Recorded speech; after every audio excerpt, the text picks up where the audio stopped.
Hi, everybody. Welcome to another Run Wild with Us, Ask Us Anything. So, I'm Lisa Kastner. I'm the founder and executive editor of Running Wild Press. I am here today with Alicia Delory, who wrote Something is Better Than Nothing, an upcoming book from us at Running Wild Press. We could not be more proud to have her with us today. For those of you who have not tuned in with us before, every time we tune in, so this is every Saturday at 2 p.m. Pacific time, I invite someone. Typically, it is somebody from the press, but it could be anybody. So if you actually would like to be featured, give me a shout out. It would be kind of fun to have you on. And we pre-ask each other around 5 questions. And it can be about anything. I'm pretty much an open book. There's very little things that I won't actually talk about. So we ask each other questions, and then we actually respond to any questions that you have for us. So what that means is, if you have a question, go ahead and pop it in the chat. What I basically do is I go back, I read the comments, and then we respond verbally. If you're watching this and it is not Saturday at 2 p.m. Pacific time, that is not a big deal. Just go ahead and pop your questions in the chat, and then we'll respond to them in the subsequent Run Wild with Us. So with that, I want to thank Alicia for joining us. She's actually also going to be with us in our next Storytellers Happy Hour. So that's going to be a blast. And I also want to remind you that we are now live, not just on Facebook. We are also live on Twitter and YouTube. So thank you if you are on those other platforms for joining us. We are so excited to have you with us. Okay, so Alicia, first, we were kind of talking on the side and we had sent each other questions beforehand, but I want to first do a shout out because your book, which we both just found out like literally 3 days ago, was selected by BookBub as going to be a new feature deal in March 2021, which is when your book officially is released. And part of that, I wanted to get your thoughts on, being selected. I mean, that's huge. And then part two, we were talking a little bit about imposter syndrome. So it'd be kind of cool. I'd love to get your thoughts on that. Yeah, so it's like crippling imposter syndrome I have. So, I mean, from the day I got the email saying you want to publish my book, your first thought goes to, well, how many books do they get? From watching Run Wild with Us, I know you get a lot and you don't do that lately. Yeah. But it's sad that you even need that validation, right? So then you sent me this thing about BookBub and I was like, well, how many of those do they really give out? They're not giving them out. You have to earn them. So, but I saw somebody somewhere said something about imposter syndrome recently, and they said, who doesn't have it? Imposters. So if you have it, you're probably okay. So I try to keep that in mind when that stuff creeps in. Wow, that's pretty wild. And to your point, one of our editors, Andrew, had messaged me like a month ago, and he asked me what percentage of submissions do we actually accept, and I had no idea until he asked me. It's 4%. So just to sort of reinforce, Remember, I think that was the day I watched it on my. I do housework while I listen to these with my kid, and I just start bawling on the couch, and my like, what? I'm like, they only accept 4%. So, Oh my God. So Amanda Hatcher says, you are an amazing writer, and she is so 100% right. And, you and I were talking too. So about imposter syndrome, and I was just saying, like, I get it too, right? I think we all do. Mm-hmm. And I have a dear friend who will remain nameless because I didn't get his permission to talk about this. But he had published a fiction book, just sort of, he got an offer to do it, and he thought, yeah, sure, I'll try this out. And it was his first book, and it literally won an award. And there's a picture of him accepting the award, and the look on his face is like, holy fuck, what's going on? Like, this is not possible. You sure? Me? Huh?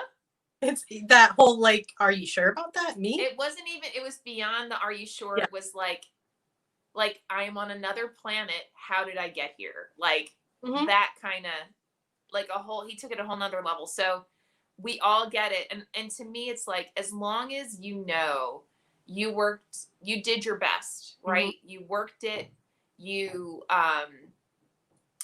you brought your best in whatever capacity that means, whether it's working it, Mhm. getting feedback, studying, all of it, right? Then, allow that to get you past the whole imposter syndrome, if Mhm. that makes sense. Yeah. So, okay. All right. So, now my first for real question. Your writing is raw and honest. So those who are watching and may not know, Alicia's first book is actually a memoir called "Something Is Better Than Nothing." You have to read it. I'm not going to tell you what it's about, but you have to read it. So why do you write, and do you find being that transparent and that revealing challenging? So I write, I guess it started out, I mean, when I was a kid, there was a huge emphasis, at least in my school program, on journaling in class. And I kind of ran with that because the teachers really stressed, unless there's a real cause for concern, what you write here stays here, which it didn't. They call your parents in for conferences about what you write. Uh, and, my dad struggled with addiction, and I would talk about that. Mm, And that seemed like a really safe space to kind of disclose that stuff. So I would say a lot of it was to verbalize the things that I couldn't say out loud or process. Even now, I have struggle with sadness mm, a lot. It makes me super uncomfortable, but I can write about sadness all day long. So a lot of it's just about expressing the unspeakable, or the things that I really struggle just to get out as a normal human. Um, I think where the polish came in was when I actually went and got in the MFA program, where, we realized that's just not enough. We don't, just vent on the page. mhm, Um, you got to be responsible with these stories. There's a certain, there's the element of so what. Everybody's got stories. Um, so in that regard, I liked taking these things that I can't fully express in my life and kind of examining the humanity behind every key player mm, in that. And then I end up taking away something from that. And, and then that ends up being my so what. mhm. And then what was the second half? Oh, Oh, do I find it hard?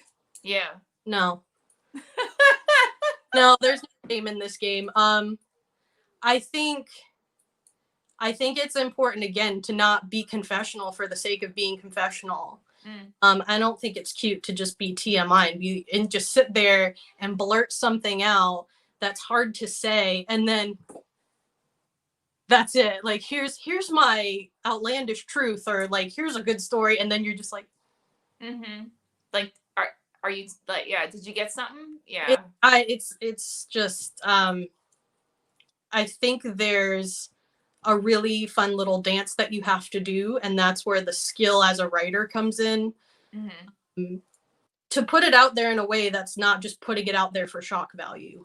And for me, I think that was the hardest part of my education in general, was Mhm. finding that polish and tearing it back so it's not venting and it's not TMI.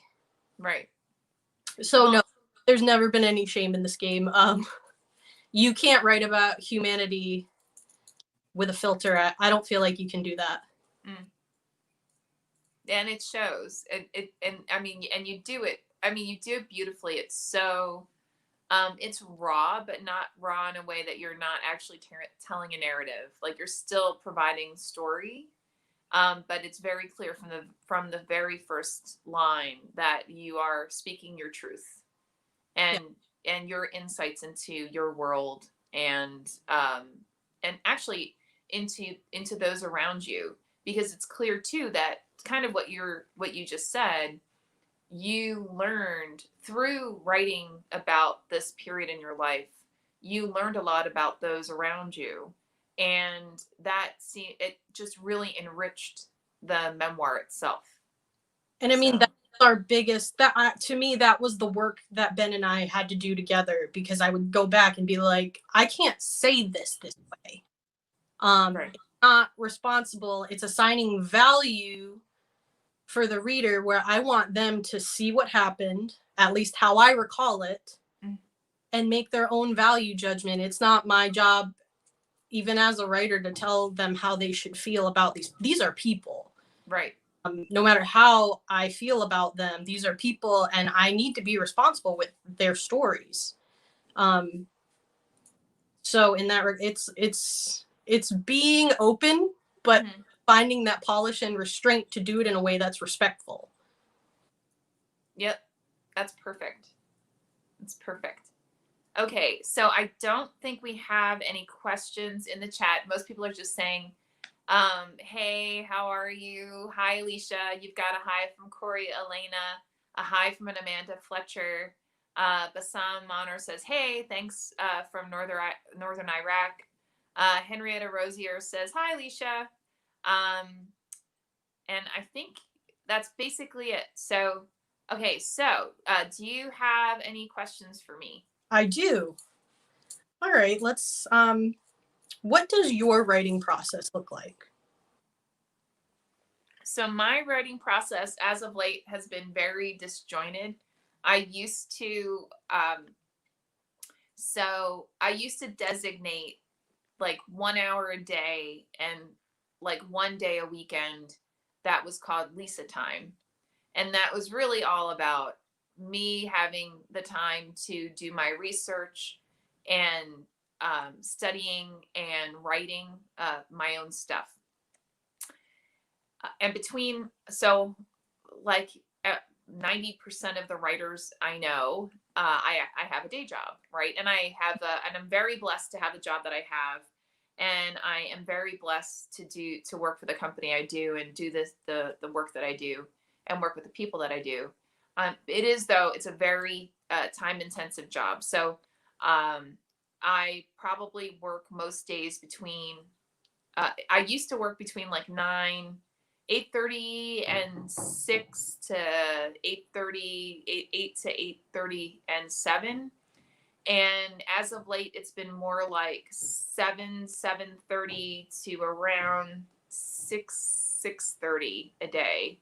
So at least 10 to 12 hours a day of work, because it's very hard to even get a lunch. I have a joke going on right now with some of the people I work with, because they're like, your calendar is so full. And there are days where I literally have my record is 9 meetings scheduled at the same time. Is So I don't know. I'm not, and I mean, I just delegate. Like, I just ask other people, like, can you represent this and represent us, and then just let me know how it goes, or let me know if you need me, or if you need me, just I am me, you know what I mean, and we'll work it. So, and I've become the queen of multitasking, which is, I don't think it's I think it's the norm actually at this juncture within the company I'm in. mm-hmm. So what that means, though, is that time of like between 7:30 and 8:30 that used to be designated Lisa time, that doesn't exist anymore. Now it's pretty much Running Wild press time or day job time. And we have so much amazing activity around Running Wild. I mean, I was talking to, I think it was Peter. It was either Peter or Ben a few Run Wilds with us ago. And when I started Running Wild, it was because I just knew that all these amazing writers that were having a hard time finding a home. And I knew it wasn't that there wouldn't be fans, right? I knew that they absolutely would have tons of fans. Mm-hmm. It was more that they just couldn't find a press or a publisher who would publish them. And I didn't understand, right? Right. And so I said, I have to do this. Actually, my husband said, you have to do this. And I Right. then agreed. But I never thought, I knew that this was true. I knew that this was award-winning writing. I knew that these were great stories. I knew they were engaging. That doesn't mean, though, when it starts happening, right, when they start getting that attention, when people really start getting engaged, you start winning awards, you're picked as a featured new release, right? It doesn't mean that I sat there and went, I knew that was going to happen. No, right? I was just like, holy shit, yes, this is awesome. I'm so happy for everybody. But behind that also means, we've got tons of marketing to do and tons of work to do from a publicity perspective. Obviously, we do all this stuff. All this takes preparation, it takes a lot of work. We're going to have, for the first time ever, which I'm so excited about, we are going to do a catalog launch for 2021. And honestly, it's only going to cover the first half of 2021. It's the books we're going to publish from January to June, July of 2021. That's going to be on December 15th. That is also going to be a live streaming event from Facebook, Twitter, and YouTube. So if you are watching this, you've got to tune in. It's going to be amazing. We're going to have so many announcements on top of it. And again, a lot of the announcements we're going to make are ones that I would have never in a million years dreamed this when we first started the press. So all of that said, and that obviously means that my one day a week that was dedicated Lisa writing time is also kind of shot to crap. So what that used to be it, and what I used to do is I would either use prompts, like if it was a short story, I would go through and I would either be inspired by something in the news or something happening in the world, in my world, or if I might submit to a specific publication, I would use whatever they're putting forward as a recommended theme. And if it's a novel, a lot of times I'll get an idea and then I will map it out. I actually use Donald Moss's Writing the Breakthrough Novel as more of a way to map out the guts of the story and then map out the story itself. And I find that is a really great way for you to realize before you start putting words on the page if your character is fleshed out or not, if they're three-dimensional, and if the storyline is really multi-layered and character-driven, because he calls you out on your BS. Right. In that working book. And so if you're either working on a revision or you're even just starting a book, I highly recommend picking that up. It's the workbook. Not that the regular book's not great, it is, but the workbook is really what'll get you going, right? That'll really force you to think through your narrative, your characters, your themes, everything. So I use that, and then I just start writing. And I don't when I say I outline, it's not, I'm more like this weird combination of an outliner and a pantser. So I do that mapping, using Donald Moss's workbook and, an outline, right. And writing out notes and stuff for me. And then when I sit down to write, if it goes somewhere else, it goes somewhere else. And that's great. And I just adjust what I've already done based on where it's taken itself. Because that's the more interesting story. At least I find that to be the more interesting story. So right now I'm working on fleshing out a short story I wrote. We're all working on something. Right? Exactly.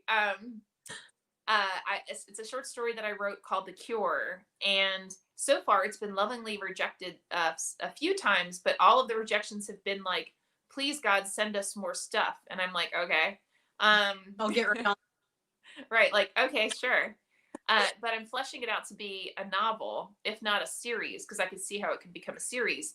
And I've kind of taken this a whole nother level where it's also, I'm asking what if questions. So as I'm writing out, like, this is what'll happen next, I'm like, well, what if this happens? So instead of answering the question, I'm using that as the outline, if that makes sense. So I'm obviously like all over the place and kind of do a little of everything, which would make sense why we publish anything that, well, not anything, but stories that don't fit neatly in a box, because clearly nothing I just said is a nice little neat box. You know how comforting it is to people like me who will write like one little essay and have no idea where it's going, if it's worth anything, and then you get there and you're like, well, that makes me think of something else, and it's just a complete strain of it's like a whole string of consciousness, free association. Where's this going? I don't know. Let's see what happens when we get there. Well, what do you? Mhm. I'm not really sure yet. Like, it's nice to know that like there's a home for stuff like that. Oh yeah, absolutely. And oftentimes that's, I mean, as long as you're willing, like I actually love the revision process. So as long as if that's your process, or actually for anyone's process, is they get a first draft down, which is, that's the hard part Art. because you're learning while you're writing. Mhm. Even if you map it out, you are learning the story while you're writing it. And even if when you hit the end, if as long as you're willing to take a step back and go through and do like a crazy, go through and revise the whole thing, then God bless you because you're probably going to come out of it with an amazingly Mhm. fleshed out and beautiful narrative. So, okay. So now we have questions for you.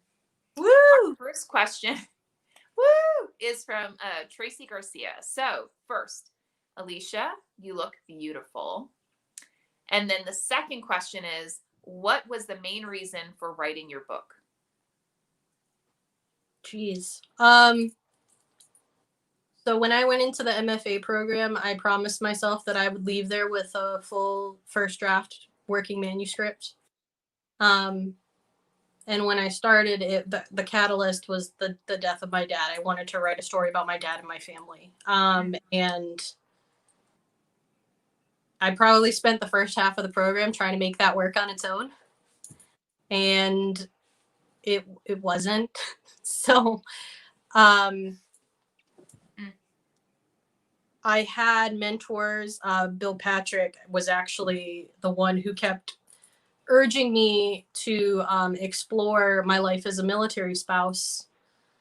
And I kept saying, that's not really relevant. And I'm not really interested in talking about it. And now I realize, like, that's interesting to a lot of people. But for whatever reason, there was something blocked those first 2 years where I just didn't want to touch it. I would brush people off, I wouldn't entertain it. And then when I wasn't getting anywhere and it was looking like I was going to have this random disjointed thesis instead of that goal that I had set for myself. Again, the little stream of consciousness came and I said, all right, I think I had this random thought about the day he came back. And I was like, all right, let me just write some stuff down. And I wrote it, I revised it, and I read it out loud. And like, I don't get like this when I write. I couldn't finish reading it out loud. Chris was the first, my husband was the first person I read it out loud to. And I couldn't get it out. And I was like, it was one of those, you're crying, but you don't know why. Yeah. And Yep. what the hell's wrong with me? What? Yeah. And so when I went back with that new material, I worked with Bill again, and he's like, yeah, we got it. Like, that's the, so while I thought I was working through one thing and trying to understand one thing, I needed that other chunk to understand my current reality. So in the end, I think I just needed, even if I didn't realize it at the time, it was a way to reconcile my past and present and understand, use them both to understand the other. Right. And maybe just tell a truth that we don't really hear much of, at least not the way that I felt I needed to express it when it comes to just that whole military lifestyle. Got it. Jordan Siegel asks, I've got a question for Lisa. Okay. I know we're already fans, but can you share what you saw in Alicia's writing that caught your attention? So, okay, so First Blush was when I first read a submission, I'm reading it as a reader. I'm not looking at it from a craft perspective. I'm purely looking at it as as if I was opening up a magazine or opening up a book for the first time. And when I opened up Alicia's, so I grew up in a very in eclectic environments. So I grew up poor. I grew up in Camden, New Jersey, and we moved around a bit in although albeit in Camden. But I moved around. I think I went to like 4 different middle schools and like 2 or 3 elementary schools, and I think I only went to 1 junior high, and then I ended up in or not ended up, I went to a private high school. Anyway, my friends came from everywhere. I had friends who were really low on the socioeconomic scale. I had friends who came from very nouveau riche. I remember in high school, my freshman year, and we were hanging out, and someone said, "Oh, what are you doing over Easter break?" And I thought, I'm gonna go to the local grocery store because I can rent movies for $1 as long as I get them back in 24 hours. So I can get 5 movies in and just, knock them out. And I'm just going to sit there and do that and watch popcorn. And I'm not sure if I was smart enough to not say that. I don't think I was at the time. I think I actually said that. And I said, "Why? What are you doing?" They're like, "We're taking my family's jet to our island in Jamaica, or off of Jamaica." And I was like, All right. "Oh." Now, meanwhile, I also, when I hit my teens, a lot of my friends, either they or their spouses or soon to be spouses or their soon to be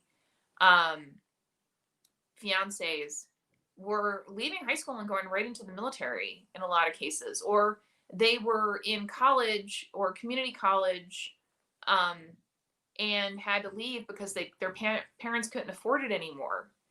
And they would, go, and when I say leave, they would leave to go into the military because they knew that it could then be subsidized, right? Once they got out, or if they stayed in, they could attend classes while they were serving. And I got to know some of their spouses, and I got to know, or they were the ones in the military, they weren't the spouses. But I knew from that how honest Alicia was is in her memoir, because she talks about things that most people don't think about, right? So the chapter that she just referenced, right, when Chris is coming home, Alicia talks about setting up, the crock pot, and how the whole house smells of, this crock pot food, and, these warm candles, and, you just wanted everything to be set. And then you realize, holy shit, I haven't seen this man in like a year, right? But the way it's done, you feel that mix of, I'm so excited, I can't wait to see him, and am I even going to know this person, right? And is he even going to know me? And when she sees him, she's so honest about, and now, believe me, there's a lot more to this. This is just an example, right? So you still have to pick up the book to read the rest of it. This is just an example of, right, of why I selected it. Because you're right, Jordan, I am the person at the end of the day who picks all of our books. Well, that's almost true. You'll find out when she asks me a question shortly why I say it's almost true. The fact that she had been given training just like the other spouses had been around, don't jump on them, right? We know you want to jump all over him and, hug him and kiss him because you're so excited to see him, but you don't know what he's been through yet, right? So you're going to have to give him space. I saw that, right? I saw a lot of my friends go through that, and I knew, again, just from a story perspective, that this wasn't really talked about. People outside of the military experience, they would have no idea what this is like, right? That empathy, that feeling, that understanding of, here are people who, for whatever reason, have chosen to serve their country. they've given up their lives. And it's not just them who've chosen to do this, it's their whole family that has now chosen to do this, right? Or have been roped into it in some cases, because you come home and your spouse says, "Guess what I did today?" And you go, "Huh?" And the trickle down effect of it, right? And it is so hard. And there are moments that are really hard to read. Like, I'll be honest, I read that and I was bawling, because I lived that vicariously through some of my friends. And I knew the truth of it, and I knew how unusual it is for those outside of it to understand it and get to experience it. But even more than that, I knew it was so rarely told and so rarely shared, especially in that very raw way. And she does it beautifully with craft, right? I mean, this is beautifully written, and it is a fast read, just so you guys know. So that was my first cut. And then my second cut was, okay, how is this structured? Does this make sense from a narrative perspective, right? And is she doing this in a way that's empathetic? So to Alicia's point before about, are you writing, like, you are basically putting other people's lives in your hands when you're writing a memoir. Is this being done in such a way that you are taking their feelings and thoughts into account? And if she didn't do that, we would not have picked it up. Because in my opinion, and it sounds like in Ben's opinion too. So Benjamin B. White was her editor, who, by the way, his book comes out November 11th, the Recon Trilogy. And Ben is a former lieutenant commander, which is one of the reasons why I asked Ben to edit Alicia's book, because I knew he would understand what she was talking about. And if he didn't understand it, his wife would make him understand it. Mm-hmm. So, and he would own that, by the way. I'm just saying that. He would own that. So,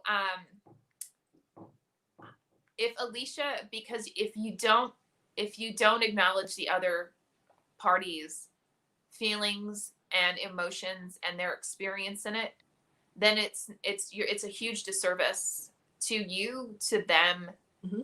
To the world. And Alicia did that. She brought forth Chris's perspective. I mean, obviously through her eyes, right? But she did that in several instances, not just with Chris, but with others as well, with her family too, because she does absolutely talk about her father's passing. So I don't know if that answers your question, Jordan. I hope it does. Okay. I think I'm supposed to ask you something now. Okay. All right. If I'm wrong, just, stop me. So you allow the reader to experience your transformation from the beginning of your relationship with Chris to the end of the memoir. So what was your writing process? So the writing process started with, so my dad passed in 2013. I started writing this in 2015, which was I think I started it right as Chris was getting out of the military. I think the biggest thing is that the dynamic of all of my relationships shifted from the beginning of writing that until the end of writing that. Mm-hmm. So the dynamics are completely different than when I started the writing process. That being said, a lot of it I ended up living while I was writing it.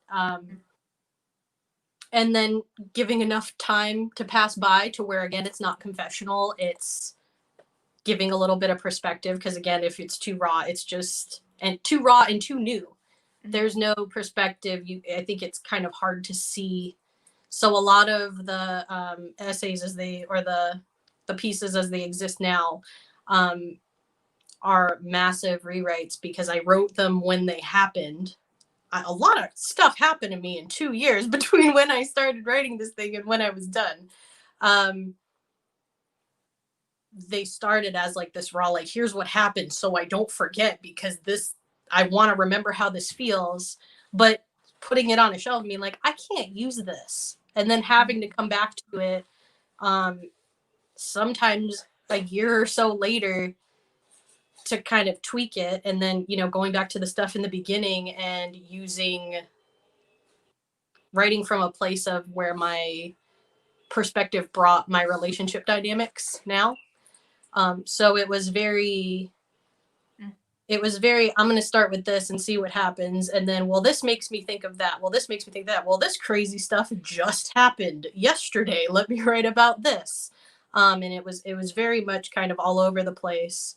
And then sitting with it for a really long time and coming back to it with the new, I guess, evolution of the perspective, where the relationships stand, and all the new context I gained from writing about these people from a human place. So it's not like your writing process with mapping and stuff. It's a lot. It's all over the place. It was a lot of back and forth. A lot of let me go off on this little road and see what happens. That's awesome. That's awesome, and obviously it worked. So Sure otherwise, yeah, you wouldn't be a featured new release in 2021, and we wouldn't be here today. So awesome. Just as a reminder for all those who are watching, thank you for watching. We love having you. And don't forget that you can absolutely ask Alicia and I any question that you want. Just pop it in the chat and or comments section, and we will be more than happy to answer them. If you are watching this and it is after Saturday, November 7th at 2 p.m. Pacific time, not a big deal. I always go back and look for additional questions, and I'll be more than happy to answer whatever you have. So, okay, with that, I think, Alicia, you may have a question for me. I do. What was the last book that you read that really stayed with you? The last book that I read that really stayed with me. So I am currently audiobook reading The Starless Sea. And I realized as I'm audiobook reading it that I actually read it when it first came out. So clearly there were parts of it that stuck with me. I just didn't remember the title. What else? I loved Michelle Obama's memoir. That was pretty amazing. And I also loved how honest she was in it as well. Because she talks about her vulnerabilities, and she's very humble in it.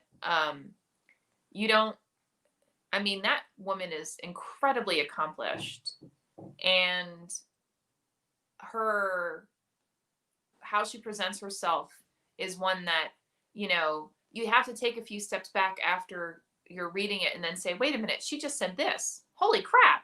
Like, oh my God, she did that, and she makes herself and Barack Obama very accessible.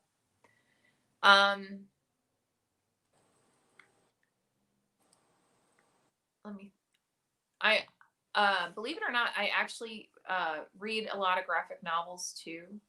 I edited the Recon trilogy, and honestly, everything that Ben writes sticks with me because it's that gorgeous. Like, what he writes is just that brilliant.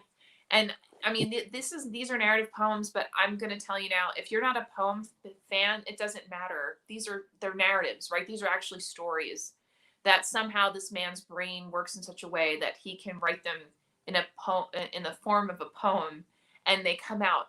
Just purely, they're magic. So this, I also, in air quotes, edited The Many Deaths of Cole Parker by Taylor Grant. This was another one that, when I finished editing it, I told Taylor that these are classics, and he was like, I don't know what you're talking about. And I'm like, I'm not kidding. Like, these are all classics. So you need to keep writing. So in both cases. And then obviously something is better than nothing. Otherwise I wouldn't have just spewed forth everything that I just said about it. So yeah. Let's see. Tracy Garcia asks, question for Lisa and Alicia. who inspires you? And by the way, Ben White said I own it. Ha. So Alicia, who inspires you? Who inspires me just as a human being? Are we let's okay. My sister is a human being. She's a social worker. She's got one of the hardest jobs out there. But she is one of the most hopeful and kind people. She has 2 little boys. Her husband actually served with my husband. That's how they met each other. Oh wow. I don't understand how someone can see the things that she has seen, and you've read about her in the book. I don't understand how someone can go through the things she's gone through, see the things she sees on a daily basis, and not have that like grind you down and make you cynical. We're different in that way. But the empathy and the kindness that she just, even on the hardest of days when like crazy things will happen. I mean, she's seen some stuff. To remain hopeful and to remain kind and to always choose kindness and to always err on the side of hope and optimism and love and joy. That is not something that I see every day. And, we're complete opposites, but if I had to pick someone who makes me want to be a better person every day, yeah, my sister, absolutely, 100%, best person. Wow. So Tracy, I don't know. I don't have like a person.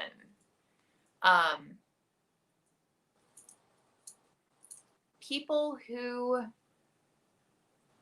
go out of their way to understand others and who try to look at the world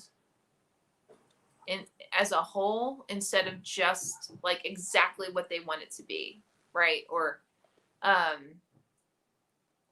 don't look at life and say, well, I have this viewpoint, so everyone else has to have this viewpoint. People who approach life in that way, I adore. I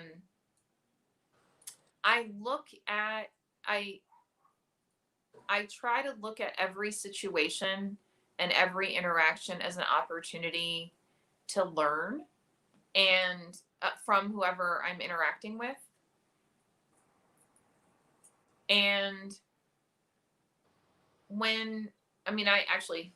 I have, for those of you, this is called TMI. I actually have a tattoo, which you can't really see that, right? But it's Shoshin, which means beginner's mind. And I try to approach life in that way because there's always something more to learn. There's always something more to understand that you can then apply to your own life. And when you approach life in that way, it takes a lot of stress off, right? Because you're not coming to it from well, I have to do this, right? Or I have to do that, or I have to fulfill whatever this stereotype or whatever someone else has said that I need to accomplish or I need to be. It also frees you so that you can then pursue whatever you want, right? You don't have to be left brain or right brained. You don't have to be, because you're really good at painting, it doesn't mean you can't be good at numbers. Because you're really good at writing doesn't mean now you can't have an interest in anthropology. Because you're a great athlete doesn't mean that you can't be a foodie, right? Where in some stereotypes, those are considered opposites. And I admire people who really allow themselves to be themselves. And that inspires me because then it lets me know that, it's okay to pursue those things that in some people's minds, you're not supposed to do, right? Or you're not the right fit for that. You're not the right, whatever. You can pursue it and you should pursue it and you should go after it. and screw what other people think, right?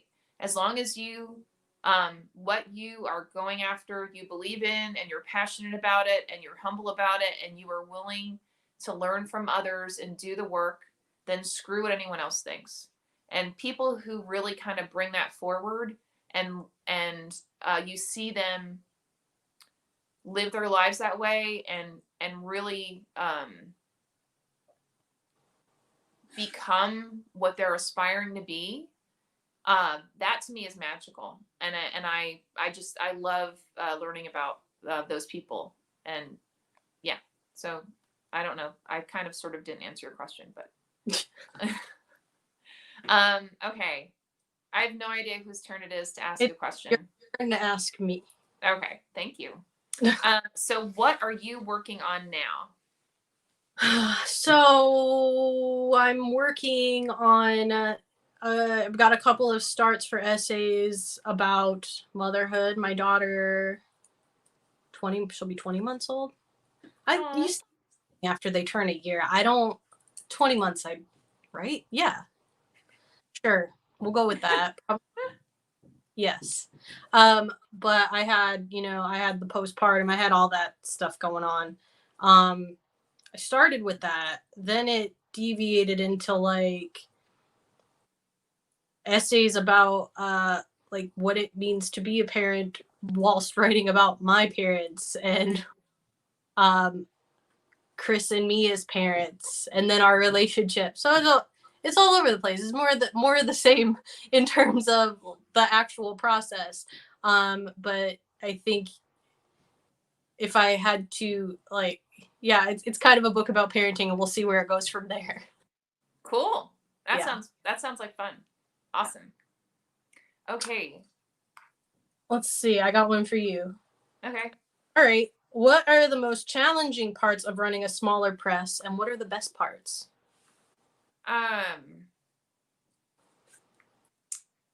So running a small press. So it's actually heartbreaking to turn people down, believe it or not. So it's even more heartbreaking when they get mad at you. Which I should like be used to that by now, like, because I'm like everybody else, right? I've been rejected probably a million times. I'm still, as I mentioned earlier, I'm still rejected regularly, right? It's just part of being a writer. Yep. And so when people get like flat out mad at me, especially when we go out of our way, so Ben and I were talking about this before, especially if a piece has a lot of merit, like there's a lot of potential to it, you try to give feedback because you want to see them succeed, right? They don't have to agree with your feedback. They may turn around and say, well, I'm not writing it for that intent, and that's awesome. They don't have to, and God bless them. I'm sure they'll find a home for the piece. It's just hard. It's a little heartbreaking when they get rejected. When they get mad. When I first started the press, I think I had the stupid thought that, okay, so we're gonna put the book out, and I'll put out a press release, and I'll publicize it on Facebook and all these other venues, and people will come out in droves because they'll suddenly know how brilliant it is, right? And they'll see blog postings and all this stuff. Yeah, that doesn't happen. It is a ton of work. Mm-hmm. A ton of work to even get a half dozen people to buy the book. It could be a starred review. It could have an amazing review. It could be just phenomenal. And some days you're lucky if we've had anthologies that literally sold a dozen books. And again, we don't publish anything that we don't believe in, right? So, for me, I just sit there going, what the hell? Like, what do we do? Well, right? now you will get so mad at you when they get rejected. What the hell? I mean, well, it's more like, especially if it's an anthology and it's got like 40, 50 people in it, and it only sold like 12 books. It's like, didn't you tell your friends? Didn't you use your social media? Oh, I guess none of you have any friends, right? It's like, come on, guys. You like, gotta automatically like turn on. I'm like, well, I guess you're all stupid. I don't know what Yeah, right. I don't know. it Like, must be everyone else. yeah, they're I guess they just figure this magic's gonna happen and suddenly the whole world's gonna pick their stuff up. Um, I mean, that's the honestly that is one of the hardest parts, is especially when you know the piece is killer and it really deserves a lot of fans, and instead it doesn't get the attention that it should. That for me is heartbreaking. Mm-hmm. Um, I would say it's all the work that goes into this is the hardest part. It's not really that. It's more like, I mean, I literally, like, last night, um, I went to bed a little bit early just to, like, I think I had that teeth whitening stuff, so I was doing that, and I fell asleep. It was like it wasn't even 9 o'clock at night, and I Yeah. fell asleep. Right, I've fallen asleep eating dinner. I'm not joking. Yeah. Um, Leave it. yeah, and just because I don't have a day off. I'm not asking for one. I'm just saying, like, I finish my day job and then I go immediately into the press, and I do it because I'm passionate about it and I love it and I believe in all the stories that we publish. And I know that they deserve fans, and I know that they deserve readers, and I have no doubt about it. And I know that they actually deserve to be on multiple platforms, so not just in book form, right? But ebook and uh, audiobook and TV and film and graphic novel and you name it, right? I have no doubt. I believe in this 100. If there was such a thing as 1,000%, which there is not, I believe in it, right? So I'm not complaining about the hours that are put in and all that. It's just that there are days where you literally can't stay awake because you have expended so much energy, you've put in so much time into making or doing your best to make everyone as successful as they can be. So, yeah. Okay. Henrietta Rosier says, I'm so proud of you, Alicia. I'm looking forward to your book coming out. You truly are a great writer. You have a way of holding people's attention and making them feel like they're living what they are reading through your words. And I agree. Henrietta is absolutely right. So, okay. Now here's a cop-out question. All right. If you could do anything, what would you do and why? I would be a comedian / like put on my own like cabaret shows, like one woman. Fun. That's what I would do. I could totally see you doing that. Yep, and I would have a bunch of humor essay collections, and that's what I would do. One of my big dreams in life, I have this recurring daydream, is to have my own Christmas variety show. I would do that. It's like the most recurring day. If I could do anything, I would do that. Oh my God. I love that. You need to do that. That's what I'm saying. You're like, this is going to happen. Hello. There's no tangible reason why I took an improv class once, and I was in drama club the last year of high school. There's no reason for me to really think that I would be successful in it, but I just feel like that was meant for me, and I if I could do anything, I would do that. All right. Well, I look forward to seeing your variety club show. That'll be awesome. Yeah, just my cabaret. It just makes sense in my mind.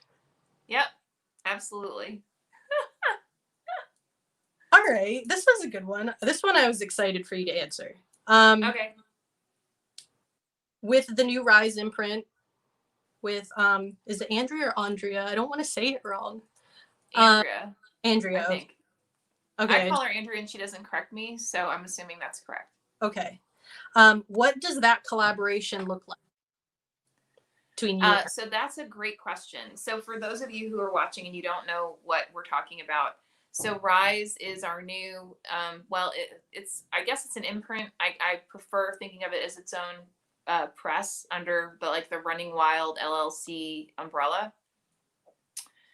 So Andrea and I basically sit down and we talk about like how many books do we think should go out, and in what kind of genres does she want to pursue, how we would approach, finding new stories. Then uh, she had complete and total ownership of doing the call out, deciding on what kind of submissions there would be. She has complete and total ownership of reviewing the submissions. She sat down. She did not have to do this. She gave me a summary of the ones that she thought were of merit and why. We then kind of talked about it. I based on my first year of running Wild, I gave her some feedback of how, or not feedback, suggestions of how to approach the first year of running Rise. Like don't go into it thinking I'm going to publish 50 books, right? Start slow because you need to kind of get a feel for it. Maybe do like 2 or 3 or 4 your first year. I'm totally open to us bringing in more editors so that she's more focused on the acquisition, and any books that she wants to edit, she can, but she's not the only person having accountability for the editing process. I do review the submissions. I mean, but I'm looking at it more from a reader perspective. I'm not doing the deep review that she's done. Because we did talk thoroughly well before we initiated Rise as to what would be included in Rise and what kinds of stories and what we would target and so on. So I have complete faith in her abilities and in her talent. So at that point, we talk about what books are going to get made an offer. She sends them a first blush offer. At that point, I mean, I take over, but it's more just because it's the legal stuff, right? Like I do the negotiations with either the editors or the agents or both. If it's more around the creative aspects and the revision aspects, Andrea covers that 100%.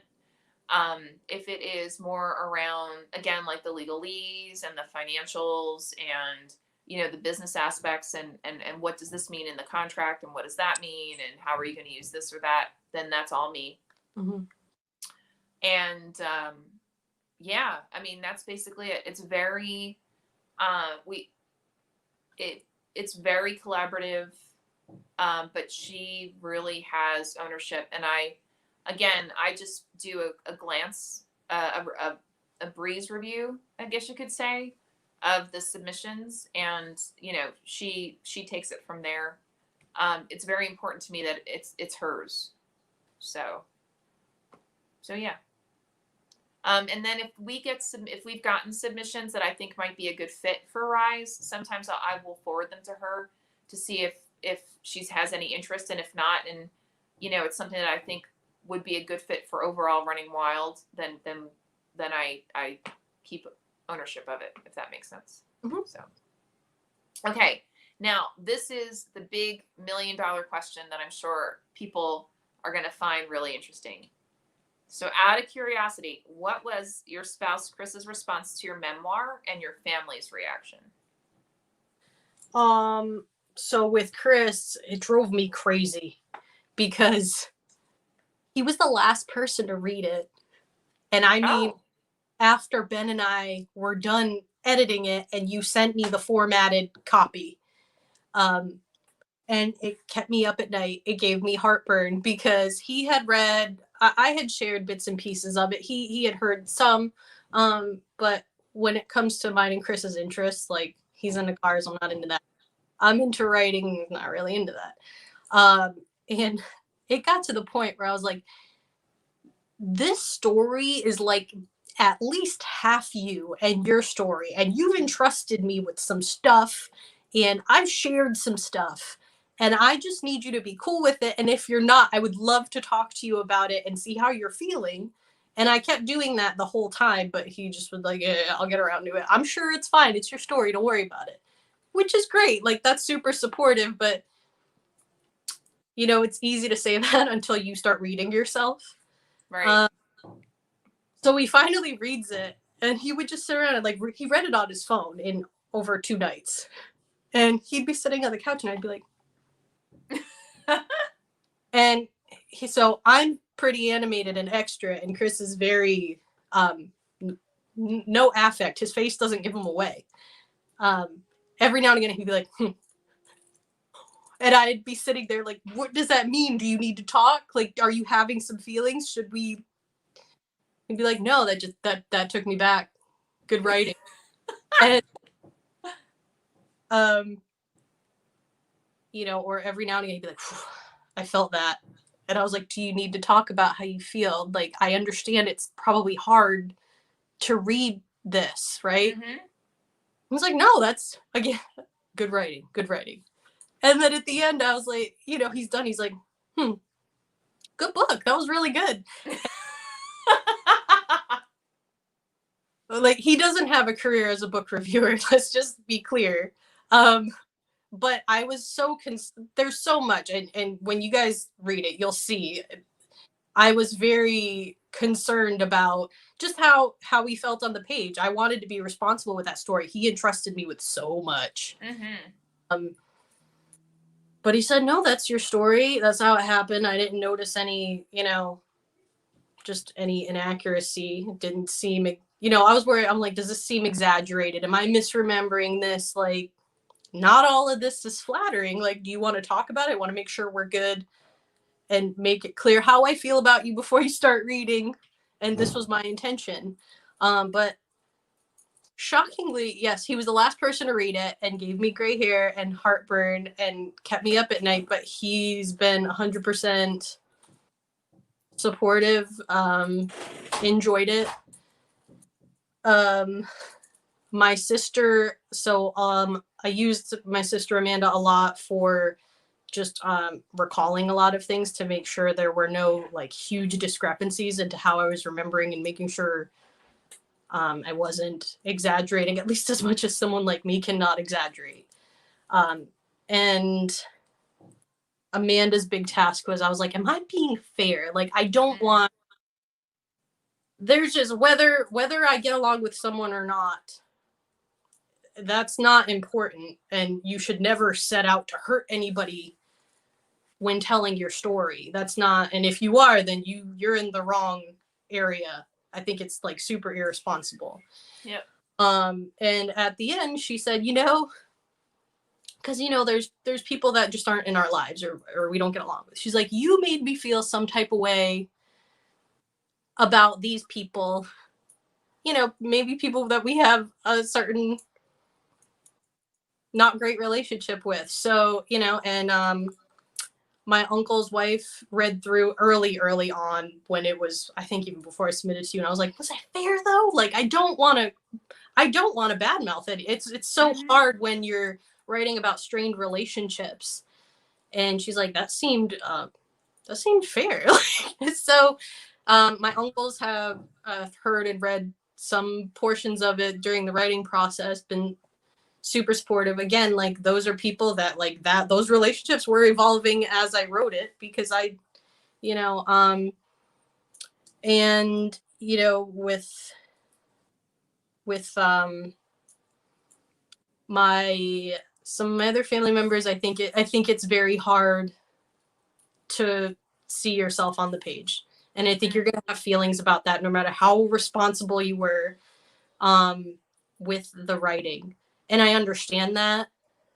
I mean, if depending on who wrote and included me in a story, I would probably be pretty unhappy or have some sort of feelings about it. Mm-hmm. So it's not, I wouldn't say it's universally well received in my family. But I understand. I mean, that's just the hazard of writing nonfiction, I feel like, is even the most supportive people from when you're a little kid who were like, write it, just tell it all, tell it like it is, and then you do.